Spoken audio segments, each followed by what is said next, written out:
Шихабетдин Мәрҗани 1818 елны Әтнә районы Ябынчы авылында рухани гаиләсендә дөньяга килгән. Бабасы Габдел Кыддус Мәрҗани авылы кешесе, шуңа Шихабетдин бу авыл исемен үзенә тәхәллүс итеп ала. Әтисе Баһаутдин белемле һәм алдынга карашлы булган. Арча районы Ташкишу авылында мәдрәсә тота.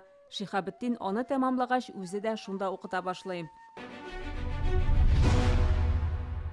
1838-1849 елларда белемен арттыру нияте белән Бохара, Сәмәрканд якларына китә. Монда мәдрәсәдә укый, бик күп чыганаклар, китаплар белән таныша. Шихабетдин Мәрҗани тирә-як авылларга чыгып балалар укыта һәм халык белән аралашкан. Аңа ата-бабаларыннан борынгы кул язмалардан торган бай китапханә мирас булып кала. Урта Азиядә китапханәсен тагын да байыта. Бохарадан берничә дөя йөге китап алып кайткан дигән мәгълүмат бар.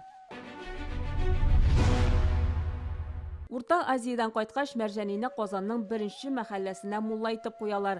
Аның янындагы мәдрәсәдә балалар укыта башлый.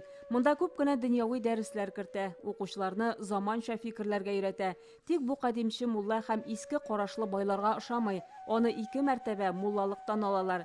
1870 елда Казанда русско-татарская учительская школа ачалар. Шихабетдин Мәрҗани аны башлап йөрүчеләрнең берсе була. Ягъни гыйлем истәб бу фарыз.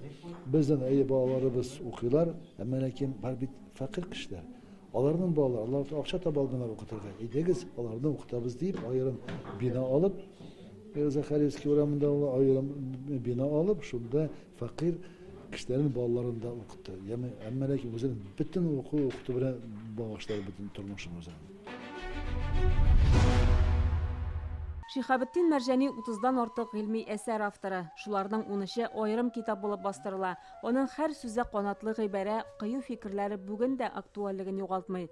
Мәрҗанинең "Кем соң син, татар булмасаң" дигән сүзләре бар. Татар халкының үсеш юнәлешен билгеләүдә аның роле зур була. Иң популяр әсәрләрнең берсе Мустафадел әхбар фи әхвали Казан вә Болгар. Татар халкының этник тарихын, мәгарифен, рухи мирасын чагылдыра. Анда татар теленнән баш тартырга эндәүчләргә карата кыю фикерләр яңгырый. Имескен, татар булмасаң, гарәп, таҗик, тугай, нугай түгел, Кытай, урыс, француз һәм немецта түгел. Инде кем булырсың?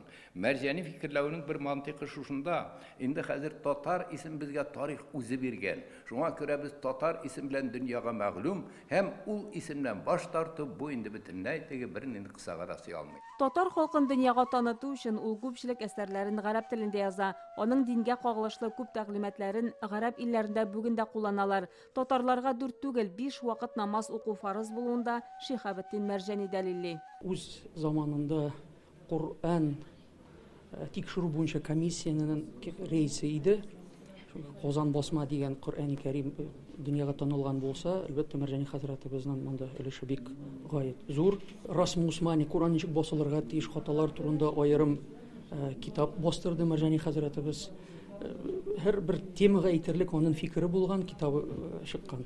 Кешеләрне артык мактамаска, телләр өйрәнүгә каршы килмәскә өнди. Аның хакында бөек шагыйрь Акмулла яшьләргә юл күрсәтүче поляр йолдызы ди. Шихабетдин Мәрҗани исеме төрки һәм шәрык укымышлыларына да таныш. Аны юкка гына бөек ислам галиме дип атамыйлар. 1880 елда хаҗ кылып кайта. Республикада мәгърифәтче исеме Фәннәр академиясенең тарих институтына, Казан, Алабуга, Әлмәт урамнары, нәшрият йортына бирелде. Кабан күле янындагы мәчет Шихабетдин Мәрҗани исеме белән атала. Шунда ук бөек татар мәгърифәтчесенә бюст куелган. Ул 1889 елның 15 апрелендә 71 яшендә Казанда вафат булган. Кабере Яңа Бистә зиратында ел сайын дин әһелләре, зыялылар, татар җәмәгатьчелеге аның рухына дога кыла. Күренекле мәгърифәтче турындагы истәлекләрне саклау максатыннан Казанда ул яшәгән йортта музей булдырга ниятлиләр. Чулпан Касыймова, Яңа Гасыр каналы.